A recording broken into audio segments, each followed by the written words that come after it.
Вчера скончался первый президент Украины Леонид Кравчук, ровно через одну неделю после председателя Верховного Совета Беларуси Станислава Шушкевича.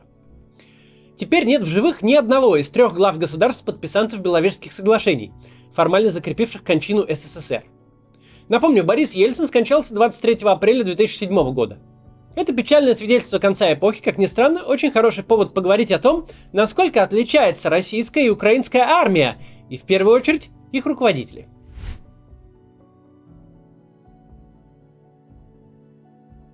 Применительно к Владимиру Зеленскому мы с вами уже говорили, насколько эта война, помимо всего прочего, еще и конфликт поколений, конфликт совершенно разных представлений о мире и своем месте в нем.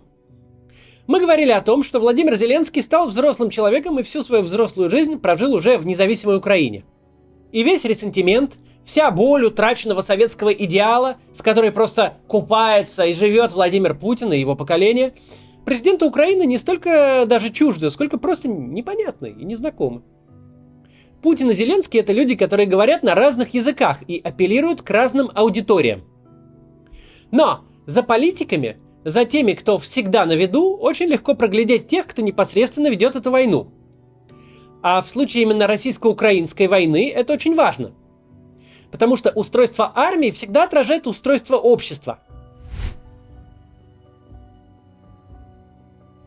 Первое, что нужно знать. Главнокомандующий вооруженными силами Украины Валерий Залужный никогда не служил в советской армии. Да, министр обороны России Сергей Шойгу тоже не служил в советской армии. Но он ни в какой армии не служил и к военной службе вовсе отношения не имеет. Однако Залужный другой случай, он кадровый военный. Но он просто не успел, он родился в 1973 году и всю военную карьеру строил уже в независимой Украине. То же самое касается начальника генерального штаба, командующего военно-морским флотом, командующего десантными войсками. То же самое касается абсолютного большинства украинской военной верхушки. За единичными исключениями генералитет Украины — это не советские солдаты, это люди, вся военная карьера которых складывалась в постсоветских реалиях. Первое отличие этого генералитета от путинского настолько очевидно, что мы даже не будем подробно его обсуждать. Украинцы не тащат за собой ни логику, ни, главное, пороки советской армии и советской военной доктрины. Но совершенно драматическая разница кроется в моменте, который все напрочь пропустили за фронтовой сводкой. В обращении Владимира Путина к украинским военным. Это было 25 февраля. Тогда еще действовала ныне забытая концепция, что, мол, российская армия воюет не с армией Украины, а с националистическими формированиями. Путин буквально так и говорил. Основные боестолкновения российской армии, как и ожидалось, происходят не с регулярными частями вооруженных сил Украины, а с националистическими формированиями, которые, как известно, и несут прямую ответственность за геноцид на Донбассе и кровь мирных граждан народных республик. Обратите внимание, что вот эта концепция, в которой российские войска сражаются лишь с нацбатами, активно форсилась с начала войны и до примерно середины марта. Теперь ее больше нет. Еще раз обращаюсь к военнослужащим вооруженных сил Украины. Не позволяйте неонацистам и бендеровцам использовать ваших детей, ваших жен и стариков в качестве живого щита. Берите власть в свои руки. Похоже, нам с вами будет легче договориться, чем с этой шайкой наркоманов и неонацистов, которая засела в Киеве и взяла в заложники весь украинский народ. Что за лютая колесица, которую несет оторванный от реальности диктатор, скажете вы? Будете правы, конечно. И отчасти оно так и есть. Но только отчасти. Потому что все остальное в картине мира Владимира Путина вполне логично. Ведь он обращается к украинской армии как начальник, как советский начальник, который сидит в Кремле. Ведь в его картине мира нет никакой украинской армии. Есть просто кусок советской армии и националисты-провокаторы, которые подстрекают ее к бунту против него, кремлевского начальника. В представлении самого Путина и его окружения украинская армия — это как сама Украина. Это не самостоятельное образование, это часть советской общности, которая очень хочет влиться обратно и просто ждет толчка. Чтобы понять, насколько далеки путинские представления от реальности, нужно понимать не только то, что с распада СССР прошло 30 лет, что в Украине уже есть не только главкомы, не служившие в советской армии, для которых Путин глава соседней страны, а не начальник из Кремля, что существуют командиры батальонов и даже полков, которые либо родились после конца СССР, либо застали его кончину маленькими детьми. Нужно понимать и нечто иное, нечто совершенно концептуальное. Сейчас дальше поговорим об этом и о причинах такого миропонимания у Путина, но сначала реклама, мы вставляем ее в такие ролики, чтобы редакция могла хорошо, нормально существовать. Что-то предсказывать сейчас очень сложно. Мы не знаем, какие ограничения нас ждут, как именно будет развиваться кризис, что произойдет с рублем. Но одно точно, кадровый голод в IT-сфере усиливается, а значит, найти работу становится проще. И многие сегодня задумываются о получении профессии в IT, где доход не зависит от обстоятельств, работать можно удаленно, а навыки универсальны и востребованы в любой стране мира. Оглянитесь вокруг. Нас окружают нейросети. Яндекс.Такси ищет вам ближайшую машину, банковские программы решают, выдавать вам кредит или нет, алгоритмы Ютуба выбирают для вас следующее видео, ритейл, медицина, образование, сфера развлечений. Потребность в дата-сайентистах, людях, которые разрабатывают и обучают нейросети, есть везде. Это одна из самых востребованных и перспективных профессий в IT. Средняя зарплата дата-сайентиста в России 250-300 тысяч рублей, а за рубежом от 10 тысяч долларов. Обучиться этой профессии в любом возрасте и с любым образованием можно на курсе Data Scientist от Skill Factory. 80% обучения – это практика с преподавателями из Яндекса, Nvidia и Eora. Так вы отработаете полученные знания на реальных проектах и выйдете на рынок труда готовым специалистом. Удобное время и темп занятий вы выбираете сами. Можете учиться быстрее, медленнее или взять паузу и отдохнуть. Кроме того, у вас будет ментор. Он поддержит на всех этапах обучения, а карьерный центр поможет со стажировкой и трудоустройством по новой профессии. Рейтинг курса на Гугле и на других независимых сайтах 4,7 из 5 по отзывам студентов. Поэтому смело оставляйте заявку по ссылке в описании и становитесь востребованным специалистом. А промокод CATS даст вам скидку 45%. Не упустите эту возможность. Итак, продолжим. Почему же у Путина в голове такая картина, что украинская армия должна бы его слушаться, да не делает этого из-за каких-то там нацбатов нехороших? 30 лет, прошедших с момента распада СССР, это большой срок. 30 лет разделяют торжественное празднование 300-летия дома Романовых в царской России и начало Сталинградской битвы. 30 лет прошли между полетом Гагарина в космос и путчем ГКЧП. 30 лет – это отрезок времени от строительства Берлинской стены, физического воплощения железного занавеса и символа холодной войны, до объединения Германии. За 30 лет распадаются огромные империи, вырастают новые поколения и меняются эпохи. Но если мы посмотрим на сегодняшнюю Россию, то увидим, что 30 лет не хватило для смены парадигмы. У руля до сих пор стоят люди, выросшие и воспитанные в СССР, начавшие там свою карьеру.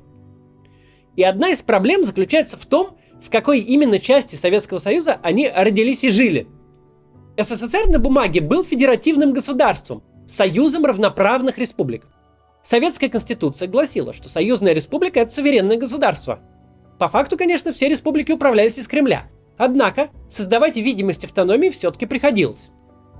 Если вам довелось учиться в школе в украинской, белорусской, эстонской или любой другой советской социалистической республике, то вы наверняка помните, как на уроках музыки пели не только гимн СССР, но и гимн своей республики.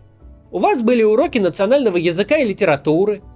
У вашей республики был свой флаг и герб, и своя коммунистическая партия. Первый секретарь Республиканского Центрального комитета руководил субъектом федерации, выражаясь современным российским языком. А Украина и Беларусь даже имели собственное представительство в ООН. В общем, грузин, молдаванин или казах жили сначала в грузинской, молдавской и казахской ССР, а потом уже в СССР. Для них существовало как бы два уровня вложенности. Это чем-то похоже на США, где штаты довольно сильно отличаются друг от друга. И житель Калифорнии – это сначала житель Калифорнии, а уже потом гражданин Соединенных Штатов. В отличие от штатов, в СССР все это, еще раз, было чистой формальностью. Но тем не менее, было и вполне себе декларировалось, что накладывало отпечаток на сознание людей. Теоретически Россия, РСФСР, как она называлась в составе Советского Союза, была такой же Советской Социалистической Республикой. Но на самом деле суверенитета у нее было гораздо меньше, даже по сравнению с соседями по тоталитарному государству. У РСФСР не было, скажем, своей компартии. Почему? Ответ очень прост. Руководитель РСФСР, если бы такой существовал, стал бы настолько влиятельной фигурой, что угрожал бы центральной власти и целостности всего Союза. Именно это и произошло в конце 80-х, когда Борис Ельцин, уйдя в оппозицию союзному президенту Горбачеву, занял созданный специально для него пост президента РСФСР. И все. Москвич или ленинградец жил напрямую в СССР, минуя свою национальную республику. Поэтому распад СССР для него прошел не так, как для жителя Киева, Минска или Баку. Союзные республики, оборвав связь с метрополией, стали независимыми государствами в тех же границах. Признаки суверенитета, закрепленные в Конституции, перестали быть просто буквами на бумаге и стали фактом. Во многих республиках даже руководство не сменилось. Вчерашние первые секретари Компартии просто переименовались в президентов, и все. А вот для жителя РСФСР, у которого второго уровня вложенности не существовало, распад Советского Союза означал распад его страны. Уход Украины, Беларуси, Грузии, Молдовы, Казахстана, Прибалтики означал отторжение частей его страны. Вчерашние соседи по коммуналке вдруг захотели жить отдельно. Кто-то вполне мог расценить такое как предательство. Эта концепция объясняет еще одну причину расхождения российского руководства с реальностью, которая закончилась трагедией для Украины и национальной катастрофой для России. Когда Владимир Путин рассказывает, что у Украины никогда не было государственности, он ведь действительно искренне верит в свои слова. Он сформировался как личность в Ленинграде 70-80-х годов и не воспринимает бывшие советские республики как заграницу.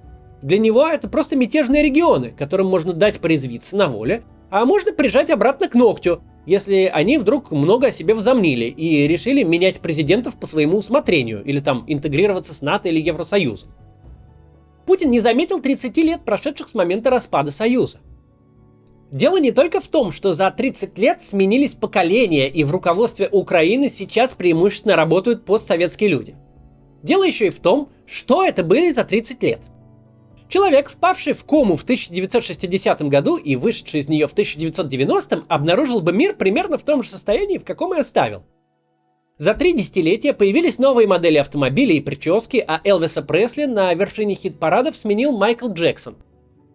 Но с точки зрения коммуникаций, людей и способов получения информации, ситуация изменилась не сильно. Откуда узнавал новости человек что в 60-м, что в 90-м годах? Из телевизора, радио и газет. Причем он был вынужден ограничиваться только теми газетами и передачами, которые физически были доступны там, где он жил. Если он жил в Москве, то вряд ли мог прочитать Нью-Йорк Таймс, а газета «Правда» не продавалась на каждом шагу в Нью-Йорке. Где человек брал информацию, если ему требовалось написать научную статью, диссертацию или просто узнать что-то новое?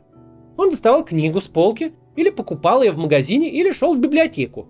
Во второй половине 90-х случилась технологическая революция. Интернет перестал быть пристанищем для гиков, а в нулевых развитие мобильной связи сделало его поистине общедоступным. Все знания, накопленные человечеством за всю его историю, находятся сегодня буквально в твоем кармане. Ты можешь хоть древние египетские иероглифы изучать, хоть рассчитывать необходимое количество топлива для полета на Марс прямо в вагоне метро по пути на работу. К твоим услугам абсолютно все СМИ планеты, причем сейчас даже не надо знать иностранные языки, чтобы их читать. Онлайн-переводчики вполне справляются с этой задачей. Проблема в том, что Владимир Путин эту революцию пропустил. Он застрял в прошлом и мыслит категориями советских времен. Совсем не только потому, что он такой вот ретроград в силу возраста. Есть множество 70-летних людей, которые прекрасно пользуются интернетом и даже смотрят сейчас в Ютубе этот мой ролик. Но когда человечество изучало новые технологии, Путин стал большим начальником, директором ФСБ, а затем премьер-министром России, ну а потом президентом. У него просто не было необходимости совершать интеллектуальные усилия и разбираться, что там за компьютер такой, с какой стороны к нему подходить и чем Яндекс отличается от Гугла, и вообще как всем этим пользоваться. Все, что нужно, ему принесут в папочке, разжуют и в рот положат.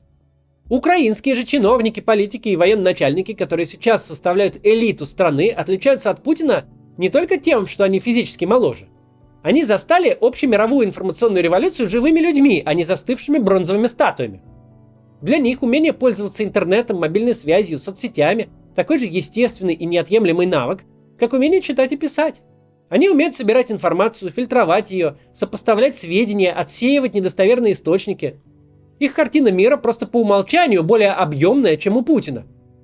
Пока постсоветское пространство необратимо менялось с течением времени, следуя за мировыми тенденциями, российское руководство законсервировалось в своем прошлом, где нет никакой Украины, но есть взбунтовавшаяся Украинская ССР, которую нужно призвать к порядку. 8 лет – очень небольшой срок. И так уж получилось, что мы на себе можем почувствовать, насколько небольшой. Ведь всего 8 лет назад случилась аннексия Крыма и началась война на Донбассе. Спустя ровно те же, почти до одного дня, 8 лет с кончины СССР, в ночь на 1 января 2000 года Владимир Путин становится президентом России. То есть, в общем, останавливается в своем развитии и в понимании реальности. Путин селится в мире, где его кормят, поят, охраняют, где отдельные люди подбирают ему рубашку под пиджак, а отдельные закупают трусы. Еще раз подумайте об этом. Вот что для нас аннексия Крыма 2014 год, то же самое для Путина и начало его жизни в качестве президента, это распад СССР. То есть совсем немного времени. Историческое время для него просто на том моменте закончилось. Мы видим во главе страны человека из 1999 года, если не из 96-го вообще. Видим его в малом. Этот человек не пользуется интернетом, ведь интернет в 99 году прерогатива энтузиастов, мало понятных окружающим. Видим его в большом.